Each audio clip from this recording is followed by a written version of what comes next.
자, 739번 문제풀이 시작하겠습니다. 반지름의 길이와 색이 모두 다른 나무 원판 5개가 있다. 5개의 원판의 중심이 일치하도록 원판을 쌓으려고 한다. 그림은 위에서 내려다봤을 때 원판 2개가 보이도록 원판 5개를 쌓은 한 가지 예라고 합니다. 지금 이 그림 같은 경우에는 위에서 봤을 때 일단 얘가 보일 거고, 얘보다 반지름이 작은 원판들은 하나도 안 보이겠죠? 그리고 반지름이 긴 원판인 얘는 보일 거예요. 그래서 이 2개의 원판은 위에서 보인다는 얘기입니다. 그러면 이와 같이 위에서 내려다봤을 때 원판 2개가 보이도록 원판 5개를 쌓는 방법의 수를 구하래요. 자, 그럼 여기서의 키포인트는 뭐냐면 반지름이 가장 긴 원판인 얘가 맨 위로 올라오게 되면 그 밑에 원판들은 다 반지름이 작기 때문에 전혀 안 보이겠죠? 맞아요. 그래서 이 경우의 수는 요 가장 긴 원판 위에 적어도 하나의 원판이 올라와야 됩니다. 됐어요. 그래서 케이스를 나눠서 보도록 하겠습니다. 첫 번째, 일단 반지름이 가장 긴 원판을 내가 빨간색으로 표현할게요. 이 빨간색 위에 하나가 올라옵니다. 그리고 나머지 3개는 이 밑에 있어요. 이런 식으로. 됐습니까? 자, 그럼 우선 나는 뭐부터 생각을 해야 돼요? 4개의 원판 중에 이 위로 올라올 1개의 원판을 선택을 해줘야 될 거 아니에요. 됩니까? 그러면 요 놈과 요 놈이 보이는 거예요. 그럼 나머지 3개의 원판은 지들끼리 막 순서가 바뀌어도 보이지 않을 겁니다. 그 경우의 수는 3팩토리얼. 계산해주면 4 곱하기 6이 되면서 24가지가 나와주겠죠. 됐죠? 자, 그 다음 두 번째. 이번에는 가장 긴 원판 위에 몇 개가 올 때? 2개가 올 때.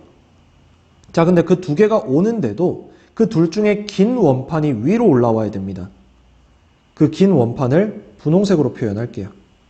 그것보다 작은 원판을 검은색이라고 하고요. 이런 식으로. 그리고 나머지 2개는 뭐가 올지 모르겠어요. 이런 식으로 표현하겠습니다. 됐어요. 자, 그럼 일단 요 가장 긴 원판 위에 올라올 2개를 선택을 해줘야겠죠. 맞아요. 4개 중에 2개를 선택하기만 하면 돼요. 선택하기만 하면 가장 긴 원판을 위에, 작은 원판을 아래에 내리면 되니까. 됐어요. 그 다음 남은 2개의 원판은 지들끼리 순서가 바뀌더라도 안 보입니다. 그쵸? 그래서 곱하기 2팩토리얼. 자, 이렇게 하게 되면 이제 여기서는 요 놈과 요 놈이 보이는 거죠. 됐어요. 자, 이제 계산할게요. 4C2라는 건 4 곱하기 3을 2 곱하기 1로 나눠주고 다시 2를 곱합니다. 약분되고 12가지가 나오겠네요. 자, 그 다음 세 번째. 자, 세 번째는 뭐겠어요? 가장 긴, 반지름이 가장 긴 원판 위에 3개의 원판이 올 때, 그 중에서 긴 원판은 맨 위로.